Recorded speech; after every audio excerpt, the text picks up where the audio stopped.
everyone. It's Tuesday evening and it's Christmas. And welcome to the Tilton Talk Show Christmas special. I'm Paul Hipkiss. And I'm Claire Giblin. I can't even talk with that on. Tonight we're joined by Mr. Blue Nose himself, Craig Courtney. Good evening, everyone. I couldn't speak, so I don't know what your excuse is, Claire. It's making me so I can't breathe, Craig. The number one producer of the year, Chris Browne. Thank you very much. No problem. Totally agree. Out of his robe for the first time ever, Mark Adams. Good evening, everybody. That's a horrible thought. Jeez. It's a lovely thought. Looking like David Sullivan, Alan Watton. Good evening, everybody. And wearing a jumper in the baking hot heat of America, Mark Meredith. Evening all.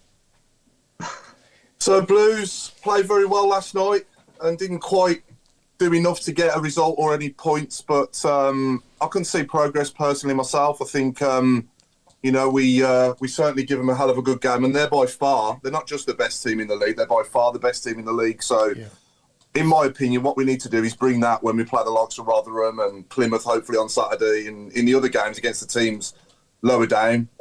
Craig, what do you reckon, mate? What were your thoughts?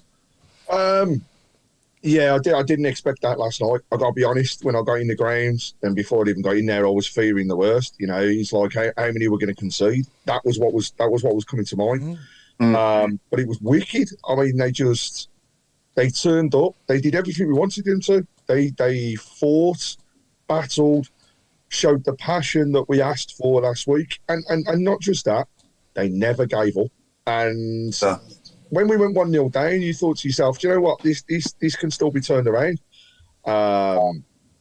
And disappointing. We got caught with three arguably counter attacks that were just phenomenal pace. And that team, first of all, I should say, they should walk this league. There's absolutely no doubt in it. Definitely. But I liked what I saw, and then there's progression. Now, that's like you say, it's got to turn up to every single game. And if we do, we'll be all right. It did show signs of weakness, though. The substitutions, to me, severely weakened the side. But, window coming up, we can only do loans. I don't think we'll bring anybody in permanent. Maybe we'll take one of our loans permanently just to free it up. But strengthen the defence, definitely need a striker. And we'll be all right. We'll be all right. Yeah. And let's obviously revert back to last Wednesday as well, our win at Cardiff City as well. Obviously, I forgot about that as well in between the last show. So, again, for me, that was a great 3 points there, wasn't it? Good performance. And Sonic coming back into the team we beat, it was what made a big difference for me, I thought. That just give us that extra sort of solidness in the team, didn't it? And made us... They obviously didn't break us down in the end, Cardiff, which was great. We really made it difficult for them, didn't we, Alan? What do you reckon, mate? Yeah, I mean, there was shades of it, even in commentary, where you started to think, well, there's progress being made here. And I think the key remark from the manager was, when we went to Cardiff, was basically, Sunday performance, we got to get 3 points. Now, It took him 11 games to wake up to that. That should have been his attitude from day one. And then once he got the thing moving again, then to start to introduce different tactics and whatever. But I'd like to put this to Mark about the 3 breakaway goals. When I was coaching, I used to talk about defending when your team had got the ball, because if you lost it, and you were in the wrong position, you're in trouble. And nobody ever seems to. Everybody talks about, we were good with the ball, we were good without the ball, but you've got to sometimes be defending when you've got the ball, because if it breaks down, you're knackered. And I think back to the Arsenal days of Tony Adams and those and Keown. Arsenal are some of the best attacking players in the world, but they weren't perfect. And the Arsenal team, they all moved around. We're attacking over there, so the defence has moved over there, and we're attacking, and it never got broken. Whereas we all know that Roberts is a bit weak in that. That's just one weakness. He's got no pace. And we got left for dead. But the poor bloke shouldn't have been caught out that far. You know, he should have known that he's got quick players and give himself a bit of room, give him a chance to make up that distance. Well, he couldn't. And neither could Sanderson, to be fair. But yeah, I wasn't disappointed by last night. I even managed to accept the fact that he used the phrase "there were plenty of positives," because there was plenty of positives. But I go back, you don't get any points for positives. But Mark, what thoughts on moving that? in the right direction. Yeah, Mark. I think it was clear to see that he'd set up a 4-3-3, and to be fair, going forward they looked positive, as we said. I think what he did was he told the three midfielders to play pretty high. For me, I'd like to have seen more of a 4-1-2-3 in attack, because I think if Sonic or Bellic would have been a traditional 6 just in front of Roberts and Sanderson, then I think we would have had a little bit more cover. Because what it seemed, listen, Leicester were very fast on the break, and even with the first goal, it's gone from, us hitting the inside of the post to make it 1-0 to 10 seconds later being, 1-0 down from that quick counter attack. But I think that, having that, I think maybe Sonic more than Bellic right now. I think Bellic's struggling a little bit, but I think just having that 6 playing in front of the two back, the back two, would certainly just strengthen it up a little bit. There was a number of times in the game, not only with the 3 goals, but there was a number of times where they just exploited that space between our centre midfielders and our defenders. There was a lot of space in there, and you're talking about like Harry Winks and people like that who are Premiership quality players, and they were trying to seem to exploit. And it's for an attacker, that's the best position to be in. If you've got all that space in front of you and you're running against the back two, it's a really good position to be in. That's what you want your forwards to be in, or your attacking midfielders, because all you're doing is getting Roberts and Sanderson to back off or even play chase with you. And obviously with their quick centre forwards, we wasn't quick enough to match them. And I think that Roberts and Sanderson for goal number 1 was probably a bit unsure that if they brought him down, obviously it may have been a red card as well, which was going to change the game massively within 9 minutes of the game. So I think that was probably in their mind as well going into that. Go back into the Cardiff game. I thought it was, for us, we cried out for it last week. We wanted simple. We wanted to play to our strengths. We wanted to defend first, and I thought he did. He played 4 defensive defenders with Ayew at right back. He brought Sonic back into the team, and I think it was a perfect away day. We soaked up a little bit of pressure from Cardiff. We got a really good goal ourselves. A little bit of a cheeky finish by Bacuna, but the build-up from one side to the other was fantastic for us. And I think we took those positives into yesterday's game, and I think we've been saying every week that attacking-wise, I don't think we have issues with the Dembélés, the Stansfields, the Maloshes, people like that. I think we can attack all day long. Our biggest problem right now is how do we defend when we lose the ball. And I just think that a 4-1-2-3 formation would probably suit us and allow Sonic just to do that real horrible dirty work in between Sanderson and Roberts, or Sanderson or whoever else it's going to be. But no, I was pleased with last night. And listen, I sat here last week and said we'd get 2 losses. I prayed for 2 draws, so 2 points. So to get 3 points out of those 2 games is a big plus. Leicester, I agree with you, Paul. Leicester are outstanding. They should walk this league with their eyes closed. They've got the parachute payment from last year.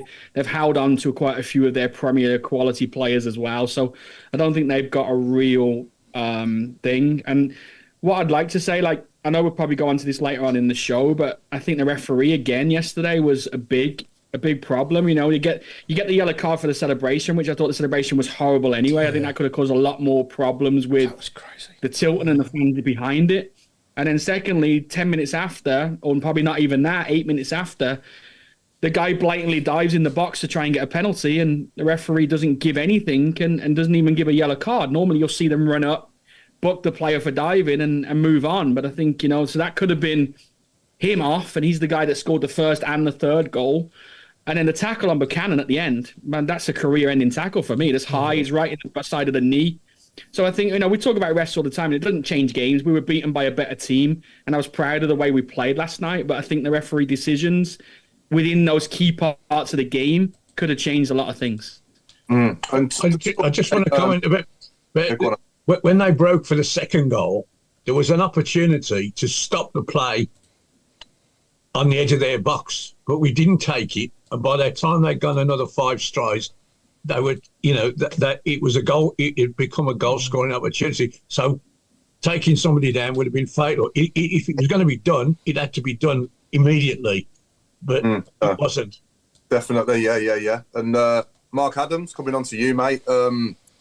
Give us your thoughts, mate, and give us your thoughts on what I like is every time we're going to St Andrews now, we're seeing something different, and the seats are nearly done now in the lower cup almost. Yeah, and, looking good. Tell me, what do you think about the disco lights before the game? I'm really liking every game. Needs to have a bit of thought put into it, not just obviously on the pitch, but off the pitch as well. There's always some little quirky sort of something we haven't seen before. I mean, game-wise, going back to the Cardiff game, it's nice. After the Coventry game, I was really surprised we keep a clean sheet in Wales, to be honest. So that was a big plus. And Bakuna took his goal well. Last night, like everybody said, Leicester are Premier League in weight. They may as well prepare for the Premier League now, so they're going back up there. To me, to be honest, Paul, it felt like a bit of a cup game. I had a feel like we were playing a lower league, lower Premier League team last night. But they were so rapid, it was untrue. So it was like everybody said, it was a fantastic effort. We were just a little bit unlucky. Should have had a penalty. And there's loads of positives. I mean, Jordan James, he's starting to mature into a really good player. I mean, at times last season, we all thought, oh, he's bang average. He's another, dare I say, like another Callum Riley. But he's really coming on strong now, and he's one of the first names on the team sheet. Sunich, we missed Sunich's energy. I'm glad he's back. He's like a little rat in midfield. He just chases down everything. And he's probably playing for his future, to be fair, whether that's with us or anywhere else, who knows. But there's loads of good positives. I'm not going to scream from the rooftops that I think Browne is the man, because a week ago we were all as flat as anything. But I think there was little green shoots of recovery there. So I'm going to reserve judgment, I think. Coming on to Jordan James, I think since Sunich has come in the team again and having him and Bielik behind him just gives him that freedom, doesn't get forward. And absolutely. And to be fair, Paul, I mean, he was scoring goals in pre-season. All right, they're only friendlies, but he was showing some good finishing in pre-season, which we'd never seen before. And now he's starting to sort of bear into fruition a little bit. So I'm really, really pleased for him. We've been very unlucky. Very unlucky at home against Ipswich, and not to beat Ipswich on that day. And then these are the top 2 teams in the league. Let's not forget. You got Ipswich at home, and we've only picked up 1 point out of 6. But I felt like we deserved more than that. And those 2 teams, Paul, as well. People forget we've put 4 goals past them. Yeah, and that's a good tally. The stat for last night, we are one of only 2 teams to have put 2 goals past Leicester. Really? That's right. Yeah. So there's a challenge. Who's the other team? Who's the other team to have put 2 goals past Leicester? Is it Sheffield Wednesday? No. Hull? No. Ipswich is one, isn't it? No. No. Rotherham? No. West Brom? No. Is it a cup game or something? Norwich? Nope. No. It's a league game. Millwall? Plymouth? Blackburn? Millwall, yeah. It is indeed. So Matt Chance, Michael Kelly, and Ray Obro, very, very true. And coming through now more and more. But they're the only other team to have put 2 goals past them in the league. I think another thing that's improved, James, is his introduction to international football. Hasn't done him any harm at all. Yeah. He's playing, I wouldn't say with better players, but he's playing a higher standard where more is required. And that's when he comes back and he's not in the side, you're a bit surprised. You think, hang on a minute, this bloke's been playing against, I don't know, whoever Wales have been playing lately, and he should be in our side. And I think, again, the penny's dropped with the manager. This kid is improved. I mean, it's not just a gradual improvement. It's a rocket. I mean, he's gone from, as we said, an ordinary prospect, shall we put it that way, to first on the sheet. He's raised his game, hasn't he? Yeah. Pete Taylor's just hit that right on the head there. He's just said against better players rather than with better players for Wales. That's Jordan James, yeah. Absolutely. Yeah, 100% on that one. Yeah. The other thing I think that's happened, and Claire, I know you could probably talk a little bit about Saturday evening and the conversations that were had at the ground with Mr. Shuttleworth in a wee while, but we have, or do seem, should I say, to be seeing a little bit of meet us in the middle, because we're not seeing as much of this playing out from the back as what we did before. But what we are seeing is instead, I'm not saying hoofball because it's far from it, but we are clearing our lines a lot quicker. We are making sure that ball is going up front. So, Claire, tell us about Saturday evening. Actually, just before you do, huge congratulations to the Punjabi team at Blues and all of those people that were involved on Saturday evening, because what a incredible challenge to do this time of year, but also what an effort to raise the amount of money they have, smashing over £10,000 between everybody for that stop out and helping towards the overall totals at the club. So well done. And Claire, what was said? Well, to be honest, I can't talk with that. It was really good. So I mean, just going on to quickly before the Cardiff game and the game at the weekend. What I loved about the Cardiff game is within the first minute, I think it was Sunjic or Roberts made a crunching tackle, and I think that literally set the tone. We've been missing that for a while. We looked committed. We looked like we kind of knew a little bit what we were doing, and I think that momentum, it was nice to see the momentum carry on into the Leicester game instead of being like Ipswich where it stopped. But I'm really pleased about Jordan James as well. I think I agree playing him further forward and actually playing him in his position, because when he was with Eustace, he was playing all over the place. So actually, he's a box-to-box midfielder now, and hopefully we can get someone else in, because I don't think Billick's doing great at the moment, but hopefully, we can build on that. But talking about Saturday, I mean, absolutely amazing from the people who did it. I mean, I knew a few people who were taking part, and to raise £10,000, I mean, is a credit to them. So well done to them. I couldn't do it, but I went down to support, and they let us kind of walk onto the pitch and have some photos. They let us sit in the new part of the stand in the Cop. We watched a clip of I think the Bolton game was on, the highlights, and they put on the Carling Cup final as well. So we watched that. Blues for All, brilliant. I mean, they came with the food and everything. And then Pete Shuttleworth came, and then we all met in the mascot area, and there was about 20, 25 of us. And he went, you can ask me any question. Obviously, there'll be some questions that I can't answer, but a lot of them I will. And I've got to admit, it was probably the most honest feedback we've had. So I know on the show we've asked about injuries. So obviously, with the different style of play, he said that there'll be more injuries to come with that. And obviously, with the Tom Brady thing, we will move on with that as well. They've also said that they're compromising, so they know that we're not the finished article to play the tippy-tappy football from the back. So sometimes they will go longer. They're obviously developing that, so they understand that they're not going to run before they can walk. We also I asked the question about being animated on the touchline. And he said Rooney has decided that he doesn't want to be over-animated because he doesn't want to put fear into players. All of the people above him, like Alex Ferguson, Mourinho, Van Gaal, were quite measured people. They weren't like screaming and shouting on the touchline, only when they needed to.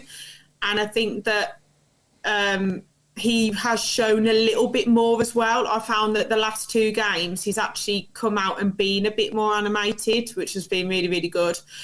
Even seeing Ashley Cole and John O'Shea, because I said to him, why are they just sat there on the sideline? Like, they need to get out, and then also they've managed to do that as well. So that was good. He was just really honest. He was, there are going to be some people leaving in January. They won't say who, but they know who they are. And there hopefully will be a few coming in, not like loads, but hopefully they'll steady the ship. But he was absolutely brilliant. I mean, fair play. He could have said, no, I'm not going to talk about it and things like that. But actually, he was really, really honest, which was really nice to see. But it was really nice to, witness what and kind of hear from a coach's point of view as well. Yeah, I think I've got my head around the fact now that, let's give him the January window and let's see where we are, say, mid to end of Feb.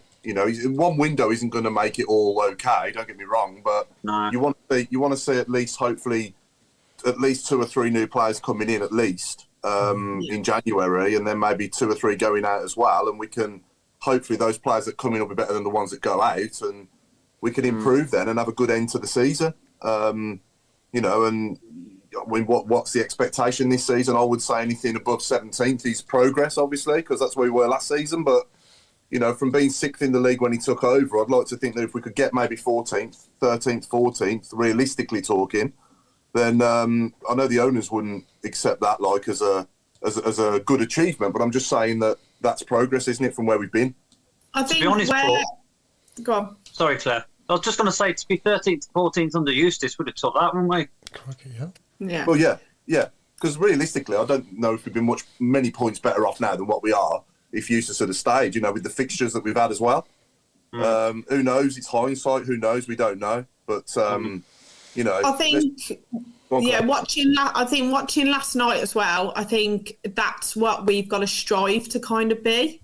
Yeah. I think that, the pace that they pass the ball in front of players, not to them or behind them, which is what we can do. So when we actually did, I mean, Mark Roberts played this one ball to Dembele, it was in front of him, and then we then started an attack. We do need to work on the defensive side. I think the midfield was a little bit off. There's massive gaps. At one point, there was 9 players in their half for the first goal, and I think 10 players for their second goal. So I think it's improvement. We're not going to run before we can walk. Has my opinion changed? It's going to take longer, I think. He's got a lot to prove. He's got a lot of pressure on him. Are we as down as we were last week? No. Have they shown more commitment and passion and desire? Yes. So if we can get the football right now, who knows? But I think watching Leicester, you kind of go, that's what he wants to do. And we kind of get that. That's where we want to be. Yeah. So, I mean, Winks is worth more than all of our team put together. Daka is worth more. They can go out and spend millions. They've got 70 million in parachute payments. They haven't really let lots and lots of their players go. Tillemans and Maddison were the main 2, weren't they? You've still got Jamie Vardy to come back in that side. You've still got some others that are out injured. That's where we want to be. And if anything, are we far off it? I think we are. Yeah. Do we need another season and a half? Probably yes. But I think with Wagner there last night, he's probably gone, that's what I want to be like. And then that it showed. They were wide. They passed it through. It was one touch. It was quick. As soon as it came anywhere near their centre-backs, they stood out and pressed. Winks just sits in front and just delivers the ball. He just, like Mark Meredith said, number 6 just gets the ball and just gets it and gives. And it was just, they were just better than us on the day, but at least we gave them a game, and that's all that we've ever wanted. Yeah. Behind me, when George... Go on, sorry, Mark. I was just going to say, I think we're sitting, I'm listening to you guys, and again, everybody's still up in the air about Rooney and whatever else. Like, a week ago, we were very depressed. This week, we're a little bit more positive. And I agree with something that you said at the start of the show, Paul. It's the teams around us. So the Saturday now is the test for us. Yeah. Because, we lost to Leicester. The fact is, we played a really good game. I'm proud of them and everything else, but we didn't get any points, and we're still only 6 points off the bottom. And, the bottom teams are still around us and still playing. They're the teams now the games coming up, the Stoke at home, the Bristol City's at home, the Plymouth's away, they're the big games for us. If we can grab some points, then I think that changes a lot of the mood going into the new year. If we struggle to grab points against those teams in the next 7 to 10 days, then again, the jury's way out again on what we need and who we need to be in charge, I think. Yeah, it's the fine margin. Go on, Al. You can we. I think we talk from the heart, don't we? I mean, people throw statistics at us. He's 33 points available since he's joined, and we've got 8. Now you can say, well, that's dreadful, but you can also, if you want to, you can say, well, in the last 5-6 games, he's got those 8 points. So if we have another 5 games like the last 5 games, we'll be 8 points better off, and we take that now, wouldn't we? Okay. From 5 games, 8 points. So it's what we see with our own eyes, and what more important, what we feel with our brain and our heart is what we formulate our opinion on. Is it not? We've all sort of said that last night was okay. We thought that Cardiff was brilliant. We thought at Coventry we were awful. Well, I think that in actuality the lines between Coventry and Cardiff and Leicester are not there and there. It's a very gradual incline, and it's I don't want to sound like Rooney. It's going to take time, but we're definitely on that incline, and it doesn't look like it's going to crash any minute. Suddenly go somewhere and get beat by somebody like Plymouth, and you go, oh, we're back to square one again. I don't see that happening. I can see us not winning games, because that's a possibility all the time. But we would be surprised if we didn't get something at Plymouth. Whereas a fortnight ago, you think, well, Plymouth haven't lost at home all season, and we'd be shaking in our boots. But we're not now. No. We're looking forward to Stoke and home on Bucks, and then we got Bristol, 2 home games in the week. We don't expect to lose those. Now, we could be, we do a Rotherham and get 2 home draws, and we'd be disappointed with that. But 2 home draws is not 2 defeats. And, your points are accumulating, and your style is evolving, and your plans are evolving. Where, to be honest, the first 5 games, I can say we're going backwards here. Now that's definitely switched. We are progressing, not fast enough for me, but we are progressing. Yeah, no, definitely. What I will say, Alan, following on from that, I think the toxic sort of edge towards Rooney, I think that's gone a little bit. I think people have, like we said earlier, they've got their head around the fact Rooney's not going anywhere, and that sort of nasty sort of edge to it has sort of died off a little bit. That's the feeling I got last night, anyway. There's still, I think, there's still a diversity of nature with the fans. Yeah, there is. Yeah, I've still heard a few. There's still that we don't know which way to go, and there's still there's still the haters. But Claire said it earlier. It's going to take a long time to turn some of these people around, and the only way that can be done is by continuing with types of performances we've seen in the past 2 games, and then perhaps people might believe a little bit more. But to be honest, sorry, Craig. I was going to say, to be honest, a lot of people have made their mind up about Rooney, and it's set in stone now. They won't, they won't change their mind at all. But look at the difference in atmosphere from the last 2 games. The Cardiff away, you could hear them on the TV. Gutted another one. And then last night, the atmosphere was brilliant. I haven't heard it like that for ages. No. Probably the Albion game. It was a Monday night. We've got all the light shows. It wasn't Wagatha Christie like we wanted it to be, but they were still there. And I just think that But there was a buzz around, like everyone was talking about it, like, oh, look at the result. And even though we lost, even on the way out, we played okay. We played quite well, actually. Oh, it was Leicester. Actually, they're really good. And we played as well as we could. And it was a bit more positive. I mean, like you said, Mark, a lot of people will never like Rooney. It's just one of those things. And I just think, as I said before on this show, actions speak louder than words. If you get the results and everything else, people will more likely turn. If you don't get the results, then they'll never turn. Mark Meredith, you can probably vouch for this more than me, but with all these Americanising everything, I'll call it, are we ever likely to get kiss cam in the stadium, do you think? Kiss cam. People kissing on the big screen. Oh, maybe, maybe. Yeah. Well, Craig's is next player, so we'll see what happens. I'm not sitting next to Mark. Oi.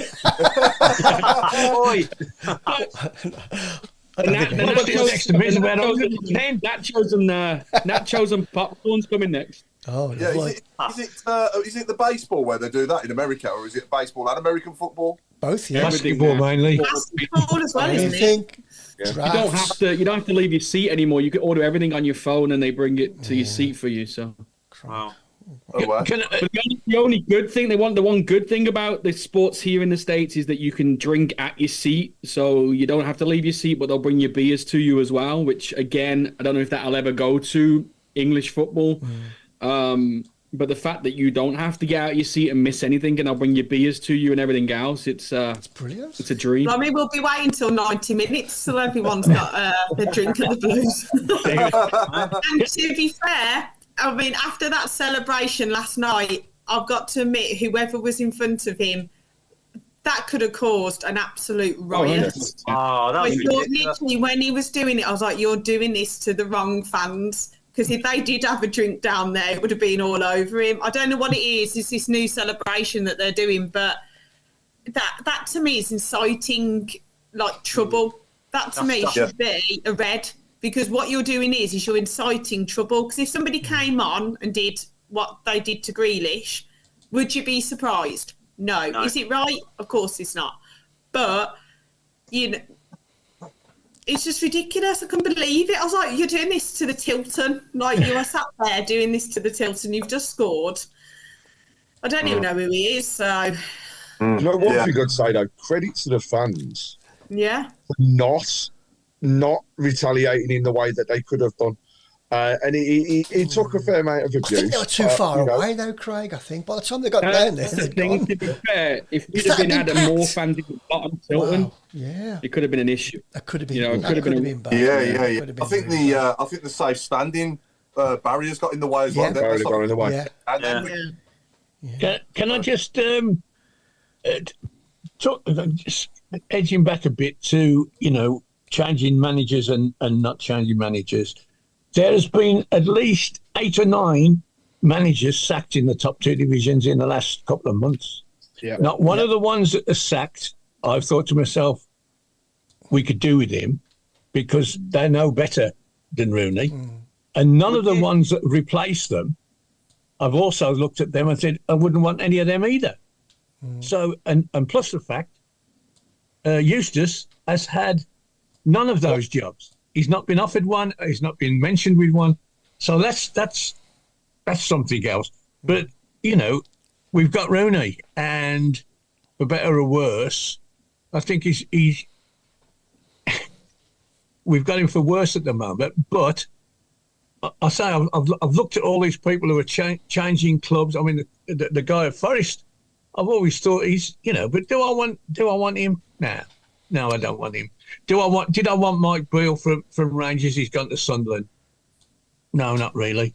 I don't see anybody who's getting the sack or being placed in new jobs as being any better than what we've got, to be honest. So, let's be patient. What I'll say to that though is, Al, that, if, let's rewind now, let's say it's the day John Eustace has gone and Steve Cooper has just been sacked by Nottingham Forest, he'd be the first name on the tip of our tongue, I think, because he's got a promotion on his CV. Of course. And to be honest, and he hasn't Forest aren't in the bottom three. He's left them, No. Not in the bottom three. So I would have Cooper. I think if there was the option, I think Potter. I think people are just deluded. I'm sorry, he's waiting for a Premier League job. He wouldn't look twice. Yeah, I just think I would have Cooper. Like Paul said, definitely he's got someone promoted. He's actually brought like a brand new squad in and actually made them gel. That's a big thing. And that, with Ilanga and people like that, you've got some decent players there that he's brought in. So if there was going to be one person, I think Cooper will be on a lot of teams' radars now, and I think he will get a decent job. We'd probably have to give Rooney, £5 million in compensation now or something like that, and I'd rather spend that on a player. That's a week's wages. Yeah. Sorry. We can't. I'd rather us not have to do that and stick with Rooney, and hopefully he starts doing really well, and we can then spend that money on the squad rather than sucking the manager. Christmas will be the time that I think, with the amount of games that we've got, with who we're playing as well, I think that will be the be-all and end-all. Yeah. Can he keep this going? Can we build some momentum? Can we get some points over the Christmas period? We are known not to be good over the Christmas period, so we've got to change it. It's as simple as that. So hopefully, with everything that they're doing, with now the last 2 games, with all the positivity, let's build that and go into the Christmas period. I would be happy 1 win, 2 draws, 2 wins and a draw. I think that would be minimum. I think you've got to go for it. I think just going on to that, I think as soon as the owners came in, we knew that these owners are not just here to sort out the crap that we had before. They're here to make the brand as big as they can, the city as big as they can. Rooney was on a perfect appointment for that, and it's proved over the last 3 months, regardless of results, the TV coverage, newspaper coverage, everything that Rooney brings with him has been there. And I'm sure the club has made a lot of money from that. Now, as fans, we don't care about that too much. The results on the field and the performances of the players are what we want. And right now, I'm still very much on the edge of Rooney not being that manager. But I see why Rooney would beat out Cooper and all those type of people to the American owners that come in and want to make the brand as big as possible, because there's no hiding the fact that we have gone up 4 or 5 steps with Sky Sports and with other people from that appointment. Just a couple of comments on the board, actually, Paul. Sorry to interrupt. Actually, I thought, got Eamon Coley. His comments is, we were contenders under Eustace. It's unforgivable what the owners did. I personally don't think we were contenders under Eustace. No. I think we were punching well above our weight. And, just put it out there to the listeners. If we were under Eustace now, where would we be in the league? Be completely honest. Every season we start well. Every season this has happened. International break, and then we drop. Yeah. We always it's happened. If you compare season for the last 4 seasons, we've done it exactly the same. It was like last season, before I came on this show, we're doing okay. I came on here and then we've been rubbish. It's all your fault. Yeah, probably is. But going back to likening Eustace, the good start and all the rest of it, it's like any of us beating Usain Bolt over the first 2 centimetres. It's crazy. You've got to explain that one, Mark. I saw Paul's face. He's puzzled. I'm lost. It's like it's not. It's. What I'm trying to say is just it was the very start of the season, wasn't it? Was it 5-6 games? I might do that. It's no tangible. I might be able to do that if I was in an Uber. But basically it's a marathon, not a sprint. That's what I'm trying to say. Yeah. That's what I'm trying to say. I believe you, Mark. No problem. I'll clear it all up. Yeah, cheers, good teacher. Good job. Yeah, no, we were definitely punching above our weight in 6th, but I honestly don't think. I mean, when I think back to Rotherham at home, probably under Eustace, in hindsight, we'd have won that game. Would we have beat Sunderland away, Southampton away? Would we have beat Ipswich at home? Would we have beat, Hull at home?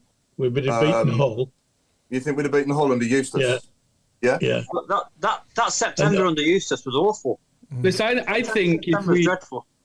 Sorry, Mark. I think if we'd have lost the 2 games that we won in that last week that Eustace was there, then he would have been...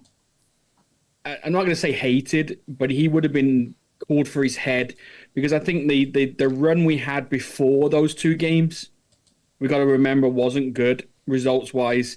Yes, we've said it on the show loads of times, the passion and the love and everything for this guy and the group of players was head and shoulders above what it's been over the last couple of months. But again, that doesn't bring results. And apart from that week that he got sacked, the results before that were probably just as bad as what we've been looking at the last 12 months. We were unlucky against Preston and Watford, though. Out of all those results, I've got to admit, we probably would. We deserved another. We deserved to win those games. And who we were missing? We were missing Lang during all those games. Laird, I mean, sorry. And what's his name? Buchanan was never on the losing side until he came back after injury and suspension. And people say, "Oh, well, he played against Watford." Yeah, when he left the field, it was 0-0. And we conceded 2 goals from that left-hand side immediately, Yeah. My argument to you was say that Eustace suffered from injuries and suspensions. Now, I think, to be fair, so is Wayne Rooney. But my attitude to is, well, you're the man with the big bucks. You're the man that's supposed to be X, Y, and Z. We're not even going to let you use that as an excuse. You've got to deal with what is not what you'd like it to be. Whereas with John Eustace, we might have said, well, he had a bad month because of injuries and suspensions. This guy's had a bad month with injuries and suspensions, but I certainly aren't willing to give him that as an excuse. No, because you've replaced a man who was getting round that problem, and now you're not getting around the problem. So, you can, again, I go back to my statistics. He's got 8 points from 33 in 2 months. He's got 8 points from 15, in the last 3 months. All I'm going to say is that we just need to get some of the women playing, don't we? Top of the league. What a great good game segue, that was on Good Sunday. segue that was. Nice segue there, Claire. Nice segue. Yes. What a way to end the year. God, I think you're looking like 3-4 games in and everybody's like, oh my God, what's happened? We hadn't won a game. We were teetering on the edge. We were losing to teams that last season we were beating. And we get to Christmas and we're top of the league, clear by a couple of points, 6 games unbeaten in the league. It's a brilliant turnaround from Daz Carter and the team at the club at the moment. That they have gelled. I don't think they go into a game fearing anything now, which is just absolutely awesome. And they're playing that front foot attacking football that the club are asking, our first team to do. So it's brilliant where we are. A big gap now between now and the end of January, I think, is our next league game. So it's a big gap, but fantastic to have them there. And, going to next year, let's have some more people down there to support them during those few home games that will be left. Let's help them get to that continued promotion push and get the club back into the Women's Super League where we all want them to be. And ultimately, we are big enough to be. Can I ask a question, Craig? Sorry, Craig. Can I ask a question? How many games did it take Darren Carter this season to get to this level with his players? Did he have a really bad start? I thought he was going to get sacked. I got 1 point from the first 4 games. I thought he was going to get sacked. First 4 games, and people were actually beginning to say, "Is time up for Darren Carter?" He can't do it. There was all sorts of things. We questioned it. There was a lot of people saying it, but it needed that clicking, didn't it? I went to one of those games live at Lewis, which is only down the road from me, and they were awful. They were shocking. Lewis were bottom of the league and should have won. the Blues ladies, I'm afraid, what on earth's gone wrong? And then, but Sunday was such a good game of football. Fair play to Sunderland. They were a half-decent side. And we had an incident where they should have scored and somebody kicked it off the line, which would have made it 1-1. Yeah. That changed the game. And we went down and they stuck one in their own net, which was a bit of a joke. But the third goal, where we really, take that, it was a good goal, 3-0, job done. Let's all go home. I really sat there and enjoyed every minute of it. Incredible. No, it's good to see. It's good to see us do. Also, though, obviously there's no transfer window. I understand in women's football. So, I know since we had been struggling, we'd brought in a couple of new players. Carts had gone out and got a couple of new players in at that time of the year, and that changed a few things as well with the team.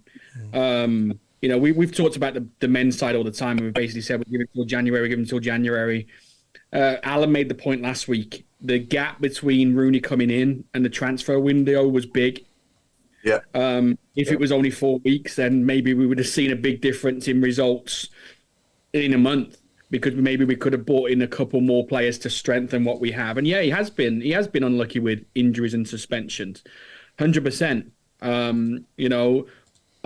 But I think a transfer window for the type of club that we are, we did have a massive gap where I'm not saying that Carts has gone out and bought his way to the top of the league, but certainly be able to get players in when they were struggling, I thought really helped push them forward as well.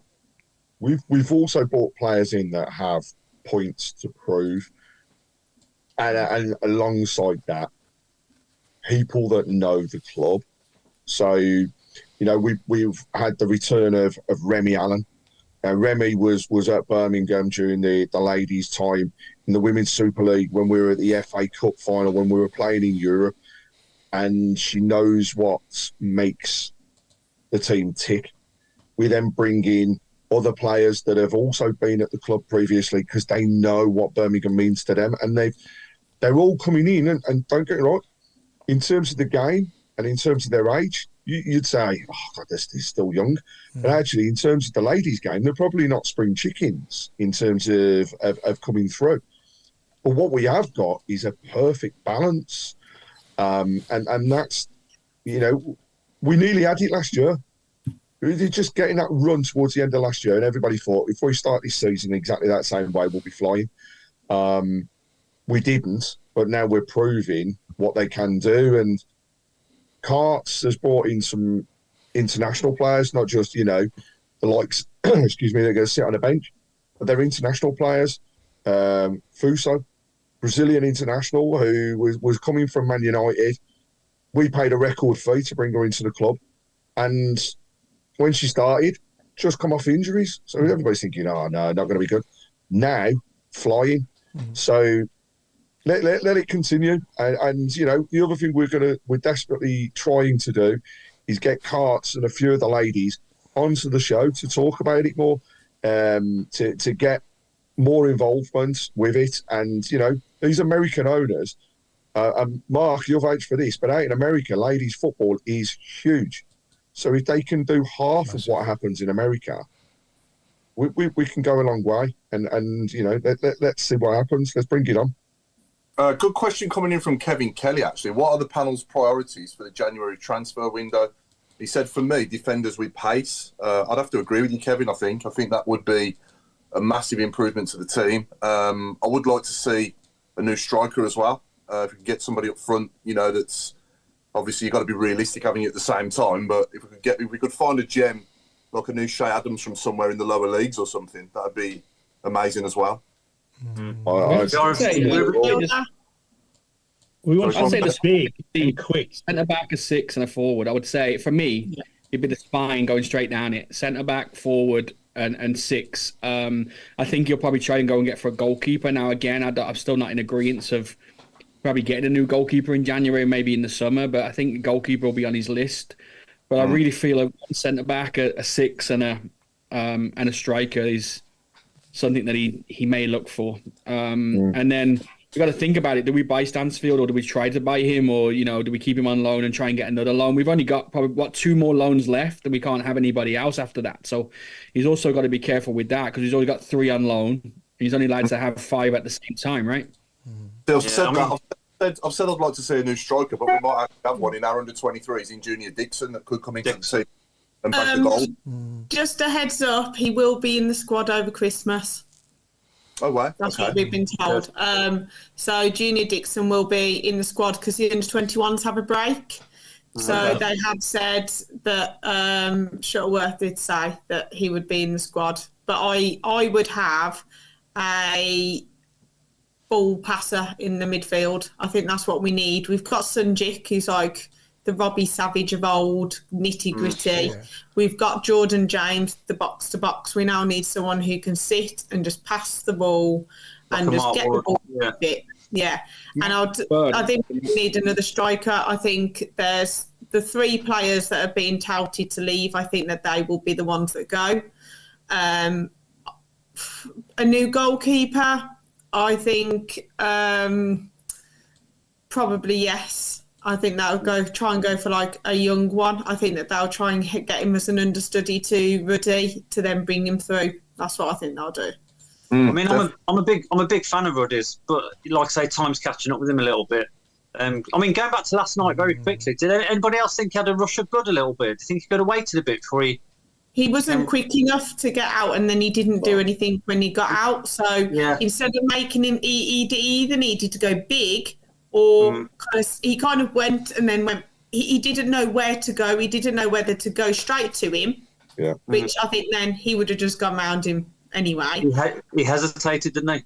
Yeah, he hesitated. So instead of making himself big or getting, I think it was Sanderson coming through, he didn't go quick enough. And I think he's hesitating a lot because he's not quite sure what he's supposed to do. I think because of how he's being told to play. So he's either being played, they compromise him, but are you booting it forward or are you passing it? I thought he was better with his feet last night, as a positive. I do think that he passed the ball quite well. But it does make your heart go when they pass it across the 6-yard box and across the goal. And they've got the Everyone knows that. Rooney said that, and he really said he's nervous sometimes watching them play at the back, and I think we all are. The Ruddy one, it's difficult because as a coach, we would bank on our forwards 9 times out of 10 scoring in a one-on-one situation. Everyone puts the pressure on the goalkeepers, but I think, as I said earlier on in the show, the best position for an attacking player is to be running at somebody with a target. So, Ruddy's running out. He's got things going through his mind. The striker's running towards him. He's got the target in front of him. As Claire said, if he would have come a little bit further, he probably would have just took it past him anyway. I actually thought they were pretty good finishes. The 3rd goal was a deflection, which probably caught him out a little bit.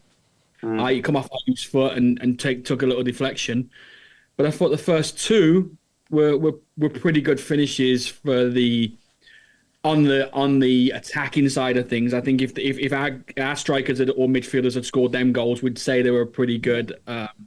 2 good goals for us to score. There were carbon copies of Blackburn. So there were carbon copies of the 2 goals at Blackburn. Not nothing to do with Rudder. He was stuck. We lost the ball. They break, and he's stuck from. He's not preparing for that. And he got himself in a position where he couldn't go forward, go out his box and flatten the guy. That's the end of you. You've got to try and be cute and put the guy off. But as you say, they were too good for that. They were too good for that. Yeah, definitely. Have we got? Talking of goals. Sorry, Paul. Just a quick one. Talking of goals, Jordan James's first goal last night was really good. I thought it was Stansfield when I first saw it. I was like, Jay scored us, and it was Jordan James running off. It was the striker's finish.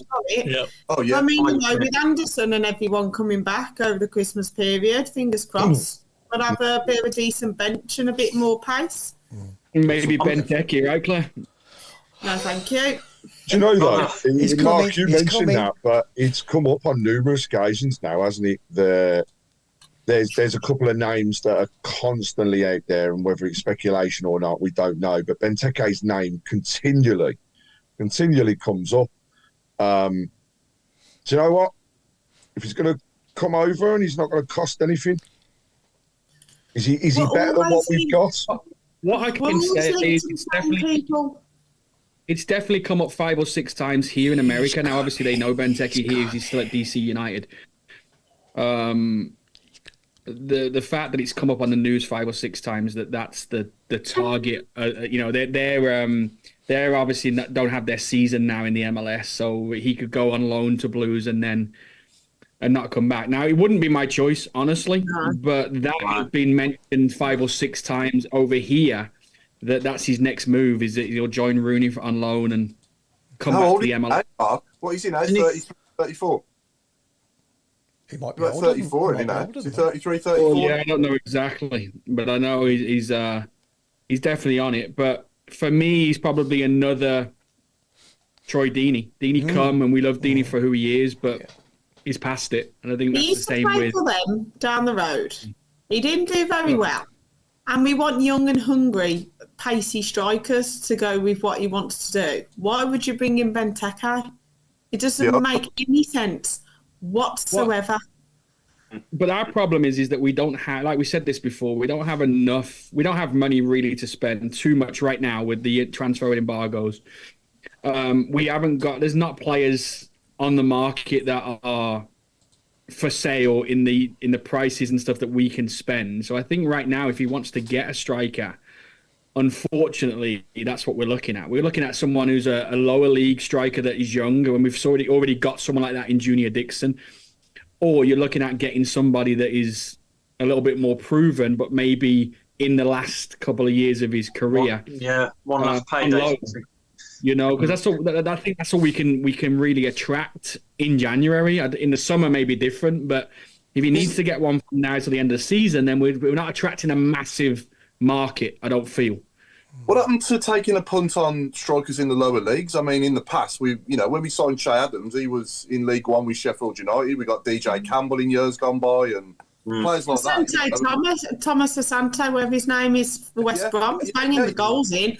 Clark Harris. I'd rather have Clark Harris, for example, from Peterborough than Benteke, because I just think it's going back to the old days, isn't it? Remember when we used to get everybody that was basically retiring, and we can do better than that, surely. I mean, if he scores 15 goals for us, I might eat my words, but I can't imagine 33, apparently. Thing is, Claire, everybody's heard of Benteke. He's still a youngster. And if you go back to your American owners, Benteke walks through the door, people go, "Ooh," and it'll put a few more bums on seats. If we sign we can't even fill the stadium now. No, I know. Well, I know. Because they need to do 10 quid a game, kids £4, fill it. Let the kids in for nothing. Get the schools in, let them in for nothing. Yeah, the foundation game. What they need to do is the next Blues Day. The really good idea would be local schools in the area, even the ones up north. Yeah. I'm going to take my school as well, and literally. Just give them 100 tickets per school or something like that. Yeah. Get them in, get them wanting to come, get them enjoying it. I mean, they would have watched that game last night and they would have loved that. Get the blue, do it for the Blues Foundation. Could have given me to Bruno's. A lot of clubs do that. We seem to be one of the only ones that don't, but there's a lot of clubs who do that. Yeah. Definitely. Going back to the striker quickly, Billy Sharp has just gone to Hull today, or agreed to go to Hull, and that's another one. That's one a name that's been pretty proven in the Championship. Went over to America. The American season is now over, and it's over for a while. I think we're going to get a lot of speculation, especially with where Rooney was before, of all these players, wanting to go back to England or wherever.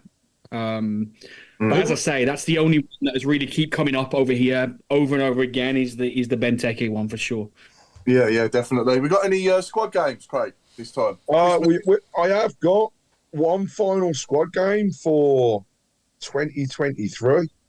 I have. So, but for you, Mark, your bands you can't play. So I've got a a couple of squad numbers that I want to go through. And we're talking about the team from the 2014-2015 season. Okay. Okay, so 14-15. 14-15 season. Okay. So the first squad number that I'm going to put out there is squad number 13. And then the second one is squad number 15. So 13 and 15 from the 2014 to 15 season. That was the Was 13 a reserve goalkeeper? No. That's what I was thinking. Oh. Was 13 Robert Tesh? I'll go through my thing. 13, one of them was Robert Tesh. Who was the other one? 15. What Magoma was it? No, it wasn't Magoma. Tom Richardson said Wes Thomas. No, not Wes Thomas. What was the other number? 13 and what? 13 and 15. Not Fabrini, was it? Yeah. I can't remember. That's a Novak. shampoo, isn't it, for Brady? No, Novak, no. Novak was number 12. It was 12, I remember. This is the season that Lee Clark went, wasn't it? And Rary came in halfway Yes. through it. Yeah.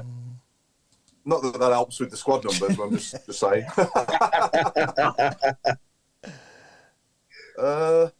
I know the other 13, I think, Was because I it used to... 15 Jukovic? The 15 wasn't Jukovic, no. Was 15 Michanko? 13 was Damari Gray, Craig, for the other 13. No. Damari... He was 7 and 30 odd when he played. 33 it was. Yeah. Was 15 Mitch Hancock? 15 was not Mitch Hancock's. No. Well, the other lad then. Hancock's was 18. The other lad. The other lad. What was his name? O'Reilly. No. Oh, dear. 50. Oh, Not Wade Elliott, is it? Not Wade Elliott, no. He'd be gone by then, wouldn't he? Well, I've got you. God, I think I might have got you again. One of the 15s was Rob Keenan. Correct. Wow. Right. It was Rob Keenan. Who? Exactly. I can't remember what happened last week. Rob Keenan, we signed on loan from Wigan, then Yeah. signed him, and we sold him to Rangers, That's who right. were playing in the third division at the time, and he played all the way through their promotions. And as soon as they got to the top, they got rid of him. Oh, right. Yeah. Okay. He was a good player then. He was top class, yeah. So we're still missing 1 13 and 1 15. Oh, there's 2 of each. Yeah. 13 and a 15. Was 15 Callum Riley? Ollie Lee. No and no. Dan Byrne? No. That was the season after, wasn't it? Oh. Was Callum Preston one of them? No. Packwood. No. Matt Blimey. Green? What was that, Mark? Matt Green? No. Brett Shea. Kyle Greg Lapp- Shea was the other number 13. Oh, well done, Claire. It's typically had 13, wasn't it? Claire's grinning, so I'm beginning to wonder She's whether she's Googling. She's got the... Googling. She's cheating. It's an automatic ban, that is. No one's getting the answers, are they? We're going to be here all day. We've got other things to do. Kyle Lafferty. No, not Kyle Lafferty, number 15. The other 15 was, and I can't remember his first name, so I'm trying to think of his first name. Hall. He was a Hall, right? Grant Rob Hall. Hall. Grant Grant Hall. Grant It Hall. was Grant Hall. Well done. So Mark Brooks, that was, by the way. there's 2 Americans. Mark Meredith. Two Americans in the squad. Packwood. Packwood, yeah. Oh, and Spectre. Brett Shea. We just said one of them, haven't we? Brett Shea. Hector and Shea. There were 2 additional, and you're right. They were the 2 additional. We actually had 3 Americans in that squad that season. Yeah, Spectre and... And Mark Meredith. You were there, weren't you, then? I was there. That was before you became American, weren't it, Mark? I wasn't American then, but I was there. The final part of this one was we actually had a squad number 40 that particular season. Is that Lloyd Dyer? Oh, guys, Oh, yeah. he's coming back. He's coming back. You remember who 39 was? Wahoo. 39. Wahoo? I didn't play him. Did we play him? Who? Wahoo. Who?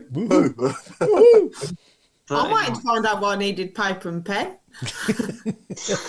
We ran out of time for that. Don't worry about it. To rewrite these rules. Don't let Craig have more than one go. I want to know who was the first and last Birmingham player to wear 22. Jude Bellingham was the last. Dude, yeah. The first. First, yeah. Oh, Andrew Shinnie. He did wear 22, but he wasn't the first. Damien Johnson, was it before him? Damien Johnson is correct. Whoa. Is it? Oh, Yeah. Obviously, go on. When we signed him, we weren't even having squad numbers. Really? All's on form. I thought we did in 90. I think we did it once in 93, didn't we? And then we yeah, stopped the League Cup game, yeah. and Yeah. then we did it from about 99 2000 season was our first season with squad numbers. Yeah, I can't remember who 22 was then though, Al. Yeah. The final question on this particular one, before we can go on to your game, Paul, is who was the top scorer in that season and how many goals did they get? Donaldson. It was about 8, wasn't it? Top scorer. How many did he get? I'd say 12. 8. about 11, 12, yeah. Got more than 8, Mark, I reckon. 10. Hat-trick. He scored a couple of hat-tricks, didn't he? One against Oh, he got Norwich. one against Reading, didn't he? Yeah. Yeah, one against Reading. Reading was it? Yeah, okay. 6-1 was, yeah. Yeah, he actually scored. That was Damari Gray scored the hat-trick Damari against Gray. Reading. But He actually scored he 15. got a hat-trick against Bristol. 15. Okay, there's a few people got that on Facebook. Tom Richardson and Mark Brooks. Well done. Did we get the 39, Craig? Have we said who that was that season? Is No, that what nobody's come up with number 39 yet for that number season. 39 in the 2000? Guy Masusi played like 1 or 2 games. Who was that? Like Guy Masusi or whatever his name was. Oh, God. Oh, Moosey, yeah. He was indeed Guy Moosey. Oh, Moosey. And you're right, Mark. He didn't actually play 2 games. He made 2 substitution appearances. Who? Sponsored by H.J. Wellplant. Oh, look, so not only is she now going on the radio and she's, going to be on the TV and everything else, she's now advertising herself as well. Why is she on the TV? What's going on there? How much do we think? Can't say too much, Mark. Said too much already. We'll talk about it later, Mark. I'll let you know. Yeah. So how much do we all think that we know about each other? Oh, good God. That's a good one. I that mean, is. with I know it Mark's only got no 3 friends. years. It's our new game called Blues Friends, and it's a bit like Mr. and Mrs., but blues, basically. So I want to know how much we know about each other. I'm going to pull my pants up for basically, this. I'll start with Craig and Claire. So Claire, I want you to write the answer down, and Craig, I want you to tell me who you think Claire's favourite ever blues player is so far in her life. Claire, write it down. Craig, write it down, and I want you to both hold it up. Craig, I want you to hold your answer up He's first. going to know this. No, I know this. I can't say. I do. We do this at know therapy this. once a week. Your therapy, you mean? Don't think I spelled his name correctly, but I've gone with Craig, it. write down who you think it is, and then hold it up to the camera, and then Claire, don't hold it up to the camera yet, though, obviously, until Claire, you've held yours up. There is a few. I'm not going to lie. This was really difficult. Okay. Have you wrote one down? You got Craig. Yeah, I've wrote one down. Yeah, but there's been a few where I've had like signed stuff and everything, but this is my first one. Okay. So Oh, Craig, you should know this. I blabber on all the time. I know who it is. I tend to switch off. So Craig, I want you to show your answer now to the screen, please. And I'll for our viewers and for our listeners who are not on, watching, then. So you've gone for Juki. Right, okay. So, You have a Claire, guess or what's not? your answer? No, my actual favourite player is AJ Johnson, but I did have a little bit of a soft spot for Savage, and I had loads of stuff signed by him in my Okay. room. Okay. So, Andrew Andrew Johnson. No point for Craig. So, that's the first round done. So, I'm now going to go with Alan Watson and Mark Adams. So, Mark Adams, I want you to basically write down who you think Alan Watton's favourite ever Blues manager is. And Al, I want you to write it down as well, if you can, please. Bit of a problem with this. I don't know how to write. Let me. So I. All right. Alan's favourite Blues manager ever. Yeah. All right. That's easy. Obviously, keep it to yourself. Was it pre the First World War?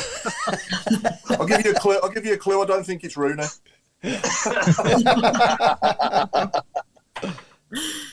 And he's old enough to be your granddad.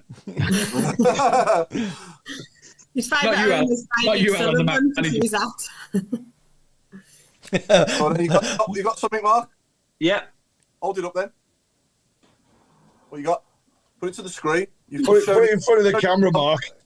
I am. Are you not? Hang on. Camera, not you. Put it in front of your face. Oh, I forgot. What's that? I didn't know there was actually a manager called Sharpie. It says Zulus, didn't Lee we? Sharpie. There we go. There we go. Right, okay. Bruce. Hold your answer up, Al. Jim Smith, I reckon. McLeish. Oh, Leash. yeah. That's close. Mark. No Do I point don't- for Mark. So Rose still don't have any friends. Chris and Mark Meredith. I think we get the gist of this game now, don't we? So we can hand over to somebody else for me to have a go. But Chris and Mark Meredith. Chris, sorry. I want you to say what you think, is Mark Meredith's favourite ever Blues shirt. Oh. So what do you think is Mark Meredith's favourite ever Blues shirt? Okay. Home or away? Home shirt, sorry. So what's Mark Meredith's ever Blues home shirt, Chris? Write it down. In his lifetime. Yeah. Just living up yourself. I think, Mark, I believe you might have it. In his lifetime. Got it. Oh, it's got to be that. Hang on. Yeah, Mr. Meredith, have you actually got the shirt? I have. Have you worn it on the show? I think so, yeah. Right, okay. We got an answer, Chris? I've got an answer, yeah. I think... You got an answer, Mark? Mark's still thinking about it. Trying to work out which one it was. No, go on, Chris. Go on then. Okay, so I think his favourite shirt was the Carling Cup game. You can't see it on that because I've got a strange camera. Yeah. 2010. Yeah. My favourite one's crazy because it's actually, I can't see it with my phone probably. It's the paint shirt with all the paints on it. Oh, I was going to say that, the splatter.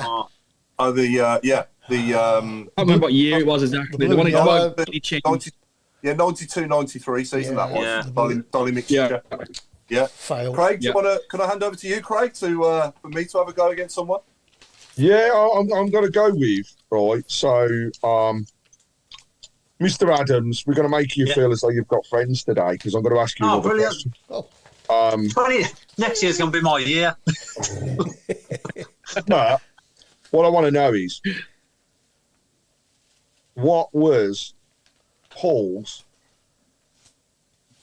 all-time favourite goal? All-time favourite goal? Yeah. Hang on. What, at St Andrews? Or at St Andrews. At St Andrews. Can I write down three? All right,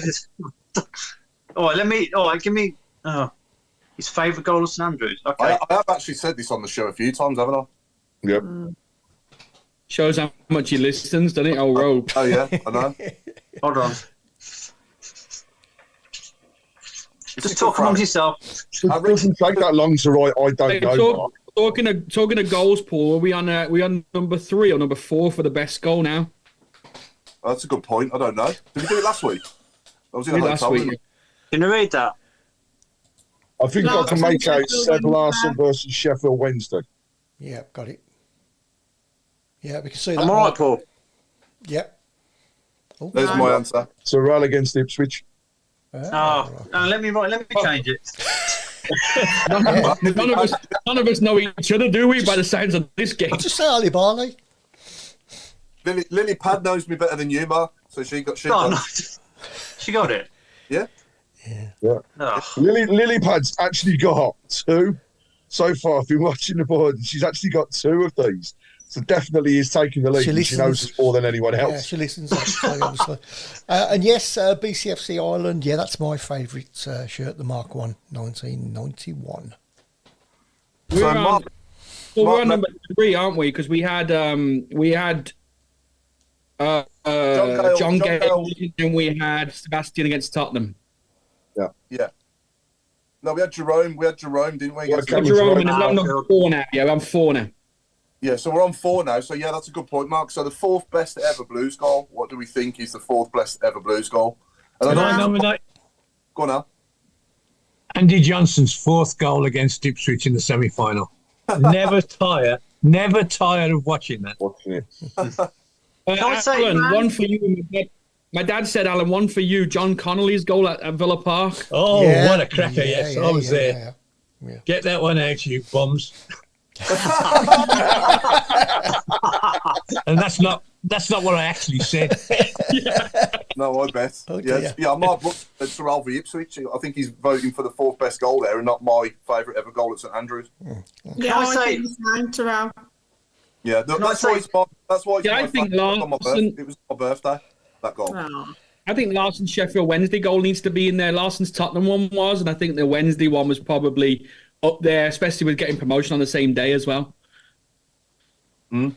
Or can I just throw in Kevin Francis against Leeds, the semi-final? Yeah. So anyway, Mark Meredith, who do you think is Claire's favourite Blues player now? Oh, we all know that. Oh, God. Yeah. She stalks. Lord, whatever his name is, Land. Yeah. Is it definitely Laird?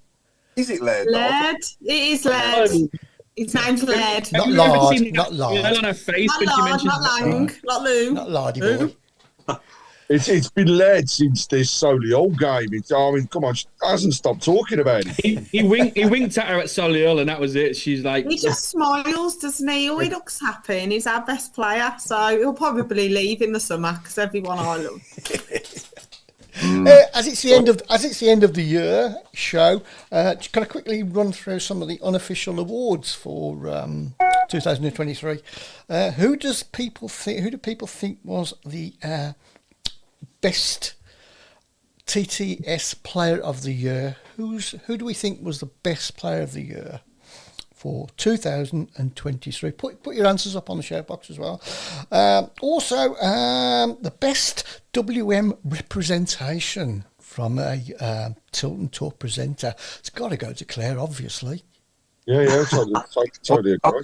Adam Wilkes did all right the other night. Adam Wilkes, Oh, he was. I learned from the best, though, didn't I, Craig? Obviously. Not Craig, what can we say? Yeah. Best pie of the year. Might as well give the awards to Claire. Just Robe's friend of the year. Who do we think? Robe's Mark friend? Meredith. Definitely. I don't want to be wrong. I don't want to do it. I don't want the award. Someone else. I think Robe's friend of the year is Emma Jones. Yay. Of course. Emma. Mrs.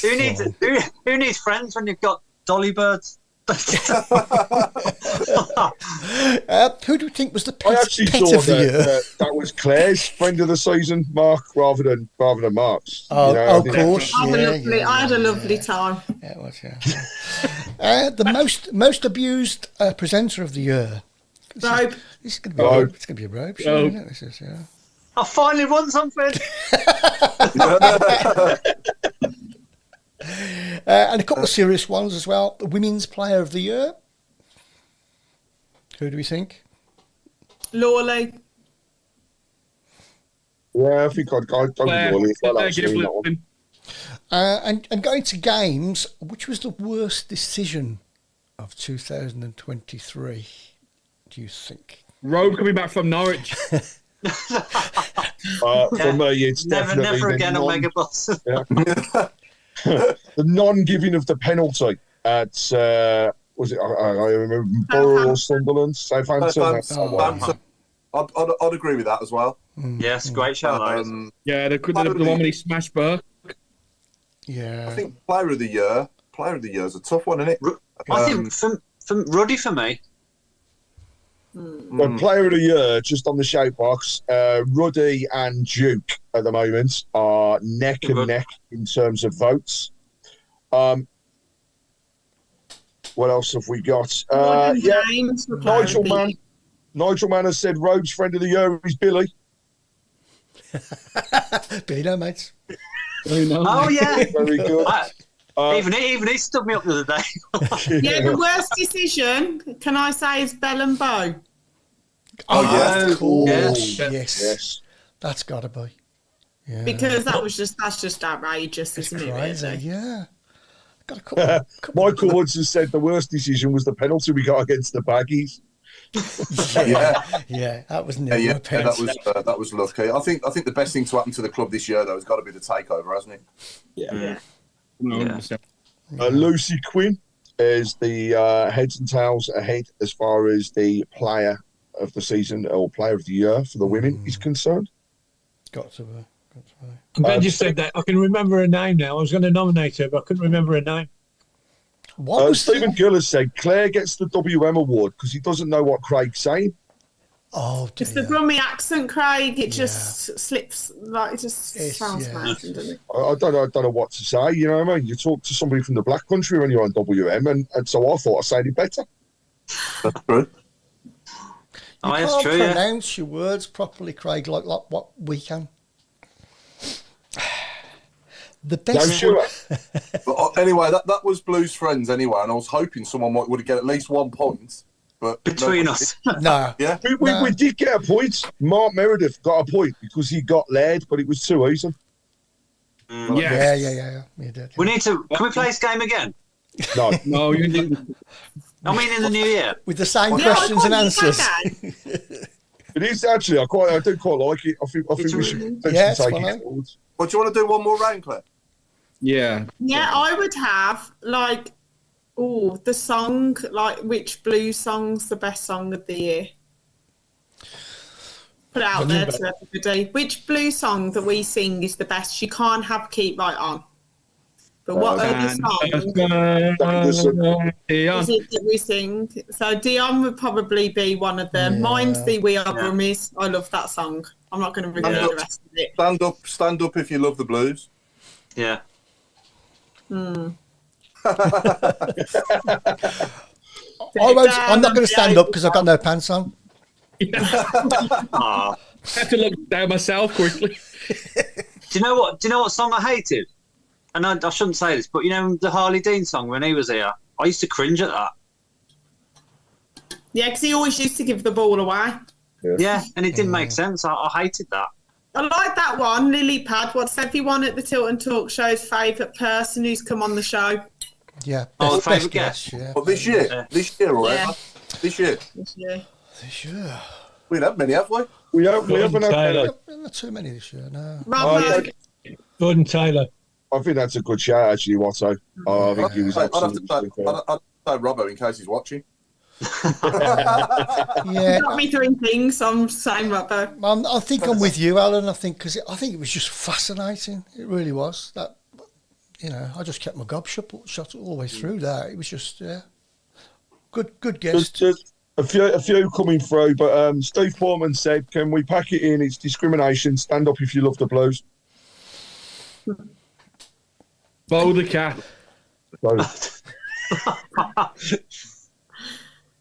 I think Bo would have got some points in that round.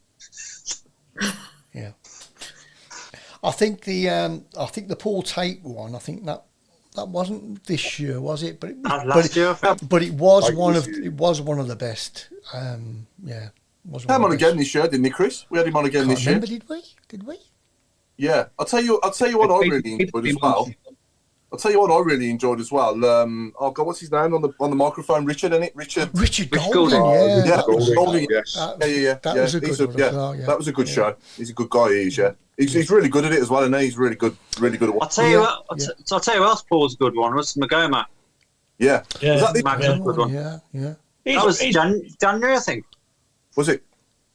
Yeah. I was watching a game the other night. I think it's from Scotland, and his brother was playing for Dunfermline, I think. All right. And this Magoma kept popping up, and I looked him up, and he was his younger brother. Started his career. The Ricky Otto one. Pardon? Ricky Otto one was good. Was that this year, Otto? That was. I think that was last year, Mark, wasn't it? I think. Probably about more like 2 years ago, I'd say, 2 or 3 years Yeah, ago. some of them I haven't That been long? on with. I'll give you one though. Shall we say best Midlands podcast of the year? Who won that? Yeah. Oh, hang on. Let me think. That lad's going goal. Oh, they're great. They are.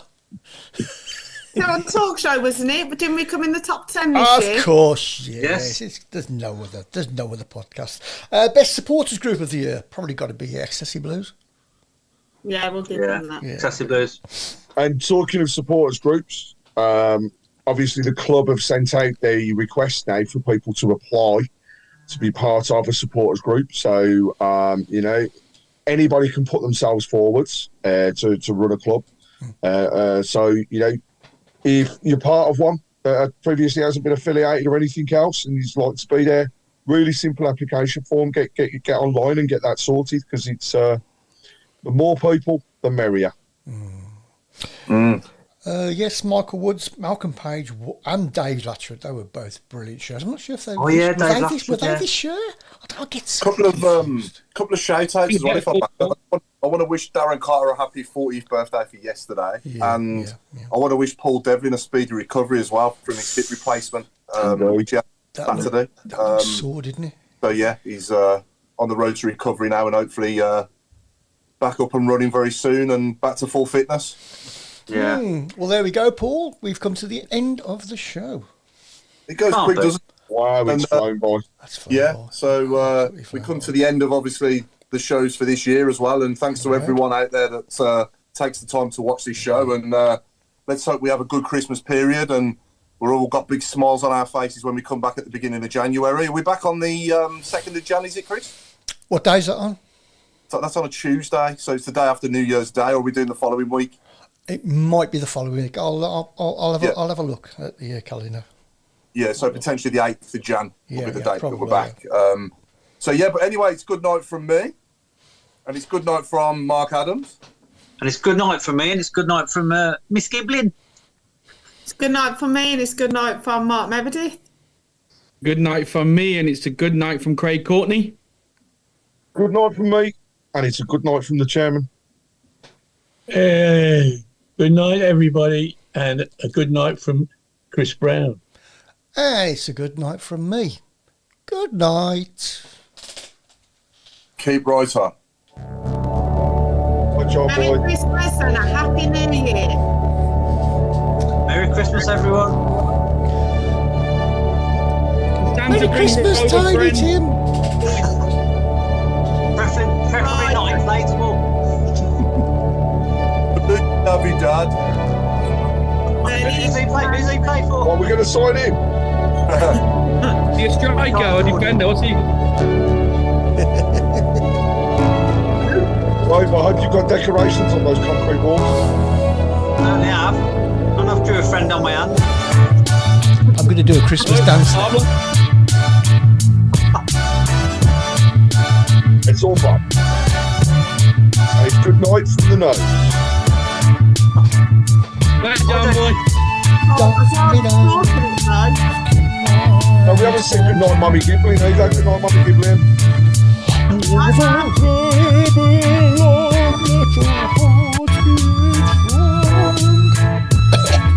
Mark, I hope you've been a good boy, because Santa's not coming otherwise. Don't take this sweater off yet. I'm sweating here. Can you do Secret Santa for yourself? Did you play yourself a present on that? I've got after, I think. year's my year.